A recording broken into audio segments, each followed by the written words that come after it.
engineer, and he's dealing with a few straddling issues. I know there's some people out there that are saying, "What gives? What's up with SLI?"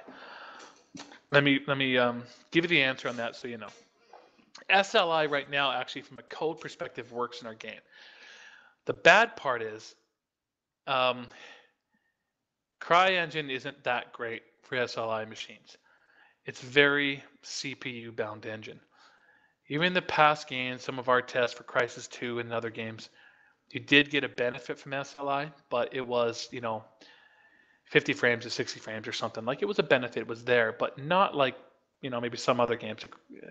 Um, it's a general statement about CryEngine that I don't know if they would argue with me about, but I think it's a fair enough assessment to at least say generally that it's a more CPU bound engine, and MechWarrior doesn't do anything to help that. I mean, it's a very CPU bound game. So having 4 cores is your most important thing to have, and fast 4 cores, more so even than graphics cards. So um, SLI right now, the last remaining aspect is actually a driver error with NVIDIA. And we're waiting for NVIDIA to give us a bug fix and an actual driver fix before SLI truly works in our game. So you can, as soon as we get that from them, we're going to be able to release the profile, and then SLI will be present in our game.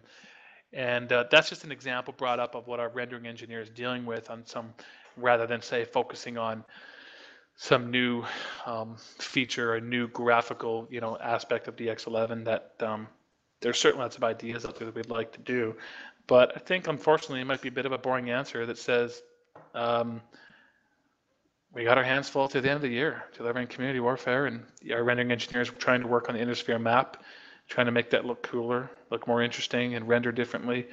Community warfare rules until, so again, it's probably the new year before we can turn our rendering engineer towards something a little more fancy.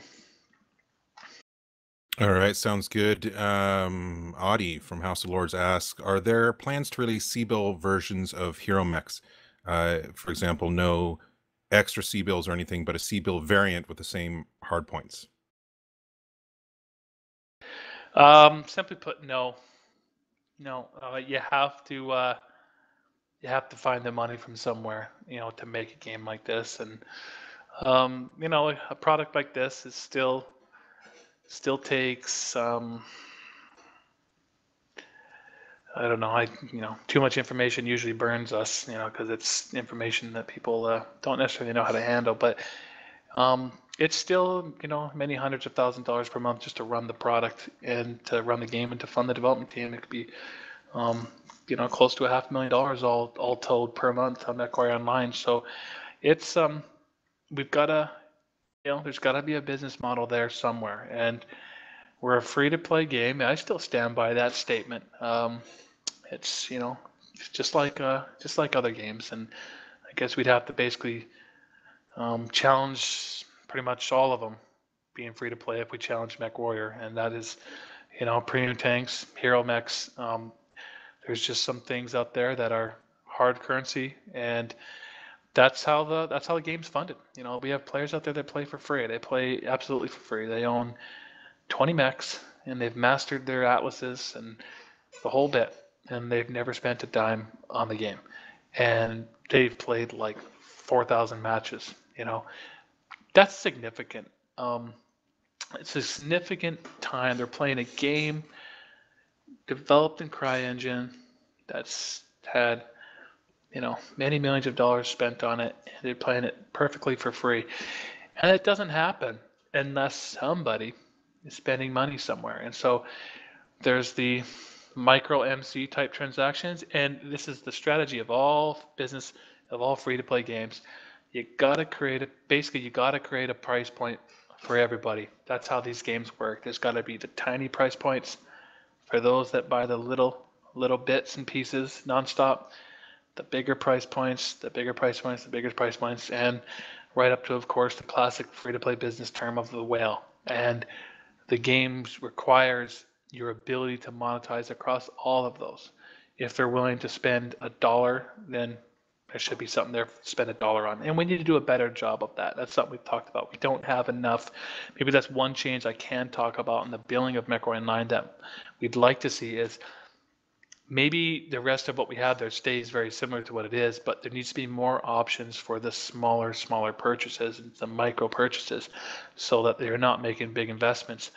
But again, that's just we've got to. That's the business model of free to play, and I think that kind of plays into pre-sale programs too. I mean, a lot of times the pre-sale programs are looked at by various people in different ways as, money grabs and various terms like that. They're very derogatory thrown out. I mean, it's just a part of the business model. It's always going to be a part of MechWarrior Online. It's just there's always going to be in-game content to sell, to buy hero mechs, to buy champion mechs, to buy premium accounts, and hopefully more reasons even to add value to your premium accounts. You have more reasons to run one and activate your premium accounts than we have currently.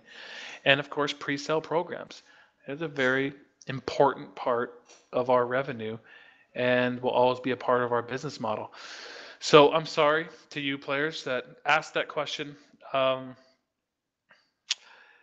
There's got to be a way to fund the game, and hero mechs. I don't foresee any plans where they would be available for anything but hard currency only. Well, I know, personally, I've heard this said many a times is microtransactions. A lot of people, want stuff like decals or, obviously, cockpit items that are focused on, BattleTech lore. I know those are a lot of little things, especially when you look at like the dollar range, like that's where a lot of people I feel want something to be able to purchase in the game and it to add value to the game. But I do it. Okay, well let me jump on that, Phil. Here's a little bit of good news for you guys. One of our engineers is a full month plus into developing a decal system. So I've seen it work on his machine. Decals are working. I think he's working on a few final bugs and working with our art director and animators right now to figure out the exact locations of the mechs and where they would go and how many you'd put on your mech. And basically, it's at the point or within a few days at the point where it then requires a UI engineer. So a UI engineer would add the functionality in the front end. So for instance, let's say the skin screen where you apply patterns becomes the exterior screen. So it's not just about patterns and colors, but it's also about applying decals. And so that is something that is well underway, and I won't put a date to it here today, but we know how important that would be to have that for community warfare. So apply to your unit. So we're trying to make it also a part of something that you get this year with community warfare. There's just wanted to jump on that, Phil, because you mentioned it, and before I forget and don't bring it up later. So people might as well know that. Yeah, no one will be planning on it, but it's actually getting kind of close for decal system. Obviously, other and translate for Americans, it's decals. We're talking about decal system. A lot of people have been looking forward to that. decals.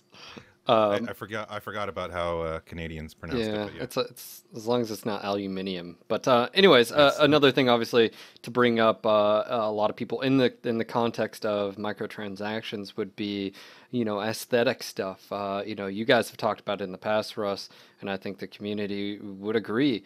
Just little stuff like to make your Atlas head look a little bit different. Maybe you choose to have the glowing eyes, or on your Timberwolf you want some feature. Just all those little things to where, gameplay wise, they don't really have any impact. But aesthetic wise, just all little things. And like I said, in that small price range of $1, $2, I think a lot of people would like those options to be able to choose. And those are the little microtransactions that everyone says, hey, you're offering mechs for $30. Maybe that's too much, but I'll spend $1 here and $1 there, and that's what they want. So it's good to hear that that's coming down the pipeline. Next. All right, so I'm going to take three questions and combine them into one, just because it's more concise. It starts with Knights. He asks, when can we see more Reseen mechs? I know you always love answering that one, Russ. And kind of going further into that, Katra Brandon asks, Could we see some alternatives, such as, for example, with the Warhammer, the hammer hands instead? And then Clawbert asks, what are the future for new clan mechs? So rescene, alternative rescene, and clan mechs. Take it away. Well, no more plans at the moment for the rescene. We sit in the same spot there. We used up what we feel is pretty much all of them from the Dougram, Crusher Joe lines that don't really have the legal complexity, at least the active legal complexity that as you guys know, the Robotech and Macross ones have, which is the remainder of the ones that everyone really likes. So nothing really changes there, unfortunately. Rescene, I guess I just have to be honest that we're just not excited about the rescene. We just can't really get the buy-in here. There's always something more pressing.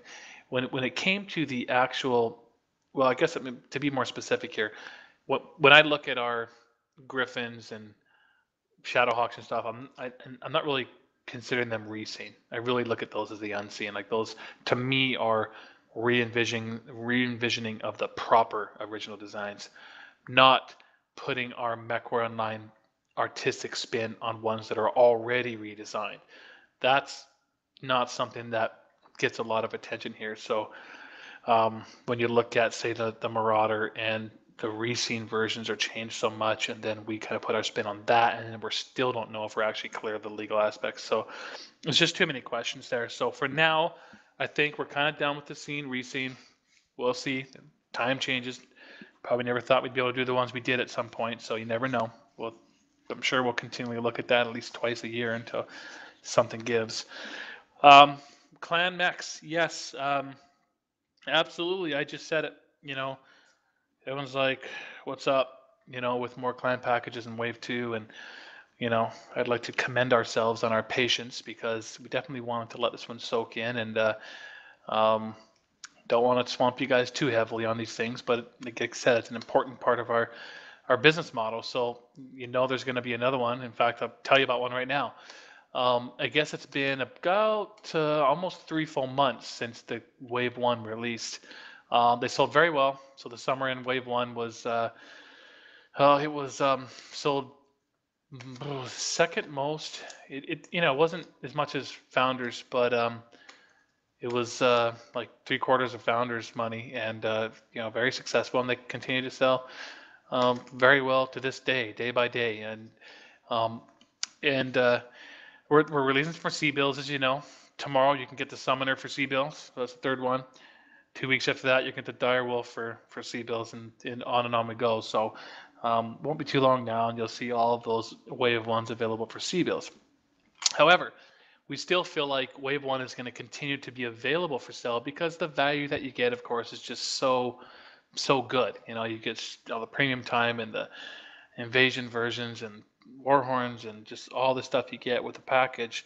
That's the appeal, right? It's a pre-sale program, just like pre-ordering your games and your special edition sets or whatever. It's a valid business model for all sorts of games. We do have a new Clan Invasion pack, Invasion number 2, I guess Wave 2. We're hoping we're going to announce it a week from today. The UI, or not UI, but web designers, web developers, and all those guys have been so busy lately and switching data centers, shifting the websites and changing out the payment providers to us from IGP to, marketing and everything. They've been so busy, but so they've got a really busy week ahead of them to finish the work that would allow us to announce that on time. Again, so we're targeting September 15th.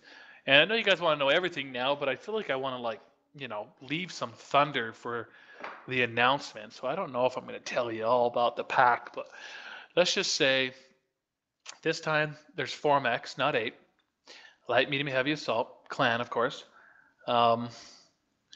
Pricing is the same structure, but it doesn't go all the way up to 8, meaning it doesn't go all the way up to $240, so it's restricted to $120. So I think overall it's a more affordable package, and that was important to us. We didn't want to see that the bigger numbers this time, even though they're still similar. And you got, I think you'll be really happy with the light and the medium, the heavy and assault. And there's also, we're planning something really special for our loyal kind of clan pre-sale customers, those that have, purchased um, both a significant package on Wave 1 and Wave 2 will be given a significant um, gift, in fact, in the form of an entire clan mech. And that clan mech you're going to be gifted, ready for it? The one that you're going to be gifted is going to be ready and playable September 23rd. So people are going to be, they're going to be playing that clan mech really soon and long before the other ones come out. Now, the delivery date on the package is going to be December 15th. However, we're going to be learned all our lessons from last time. The minute we announce this, you're going to have the C-Bill release schedule, all the variants, everything defined within the package you're getting.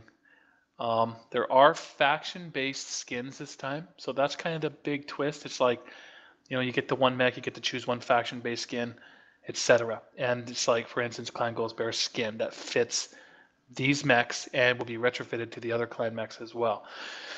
So those are kind of the big changes there. You got the faction-based skins, you got the mechs, and you got the major gift. I guess the other point I'll tell you is that even the other 4 mechs that are part of the packages,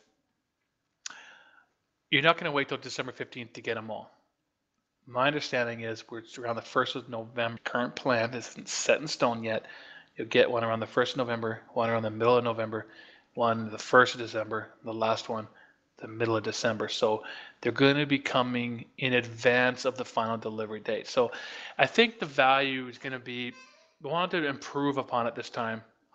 Give more value to those customers. Ultimately, guys, these are the customers, and I'm sorry, but I just can't help but pat them on the back, thank them, and this doesn't mean to, make our, lower spending customers or even free customers feel bad. I mean, you guys should join me in slapping them on the back and saying thank you. I mean, these guys are supporting, MechWarrior Online, so please allow me to compliment them and say thank you for your support.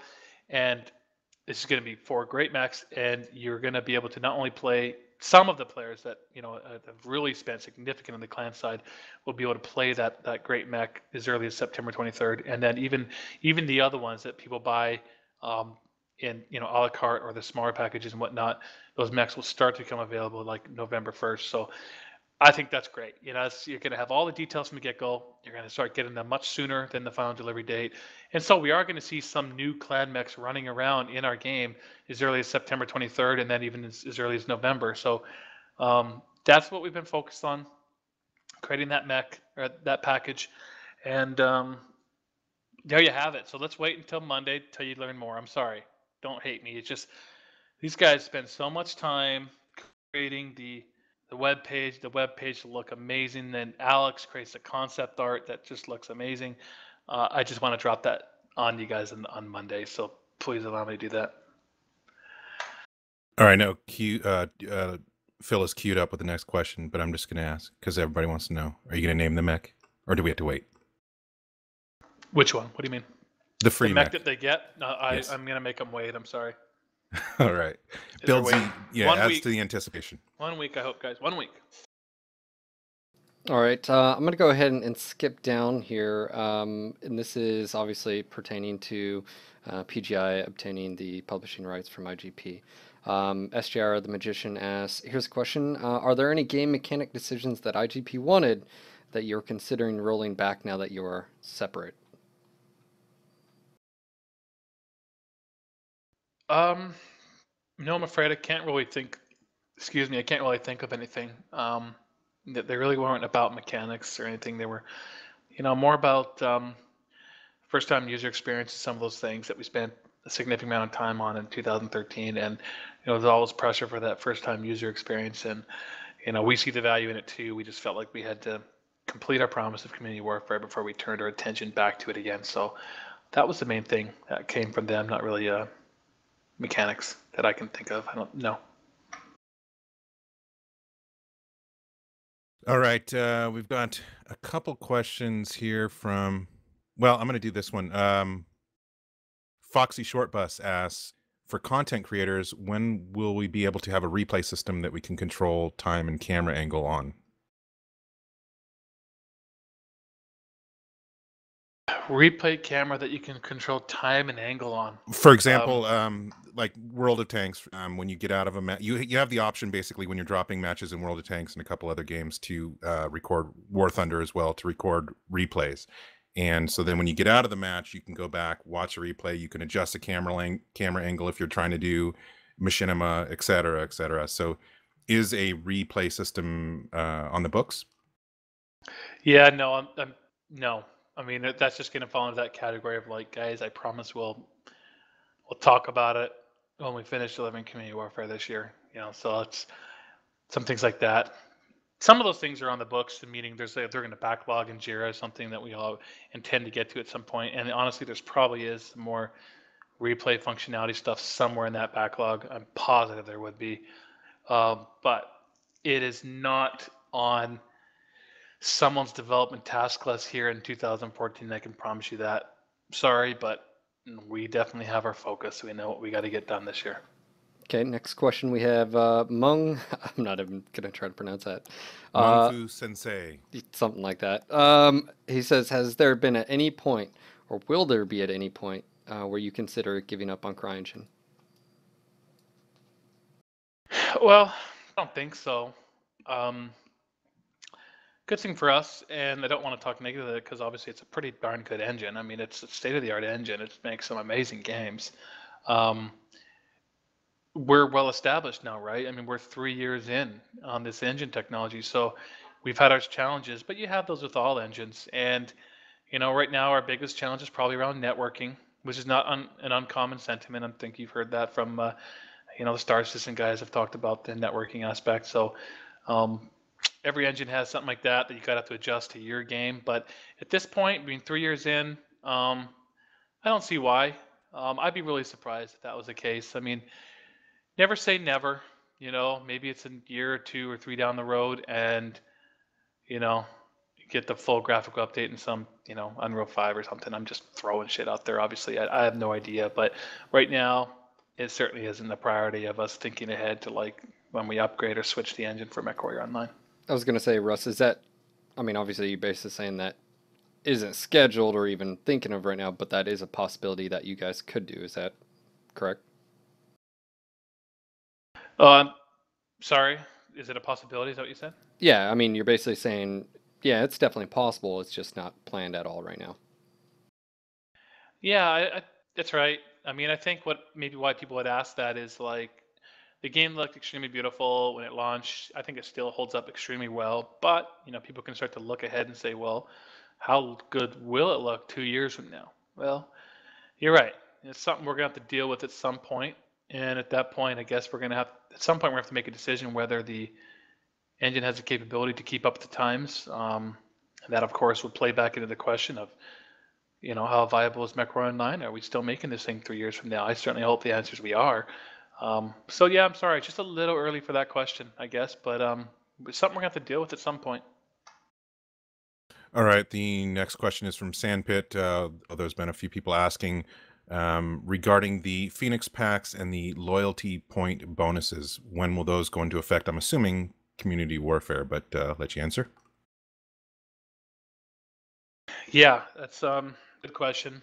Thanks, Sampit. I knew I could count on him to, you know, toss that one out there because it's an important question. It's a valid question. It's extremely important, and it's something that people got with Phoenix mechs, and they haven't been able to see the result of those loyalty points counting up yet.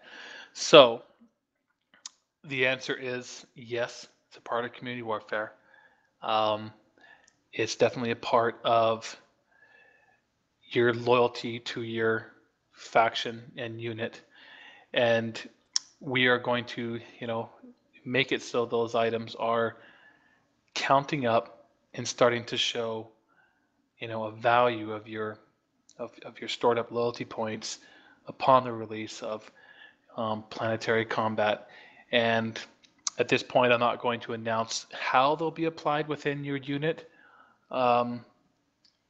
I want to make sure that aspect gets tech reviewed a little more properly before I commit to something. But yeah, it will come with planetary combat. So but later this year, and you're playing with your unit aligned to Steiner, then within that unit, the point obviously is just what it says. Show loyalty. Hopping around, jumping around, but staying and being loyal, collecting those points. You'll get a modifier with the medallion or the item you got, and you'll be able to spend those points to achieve tiers of some kind within that unit. So we're getting within a few months. Again, there's that phrase again. A few short months. Someone on Twitter told me to stop using that phrase, but there it is one more time. Start to see those points count up. So thank you to all of our Phoenix customers, and waiting for that functionality. All right, guys, we are having some issues with Twitch. It is on the end of Twitch, unless Phil says otherwise. I did refresh my window. That did help it for a second, but it is going on and off for me as well. Like we mentioned a few times throughout this so far, these recordings are going to be available. It's going to be posted as a highlight on Twitch. It's going to be on our YouTube channel. And it's also going to be posted as a podcast. So if you miss any of this, then it'll be there for you to catch up on. Phil, you got the next question? I'm actually... I think we're dead in the water right now. Yeah, that's fine. We'll continue with this because Should it's recording. Yeah, we'll go stop. We could do a 5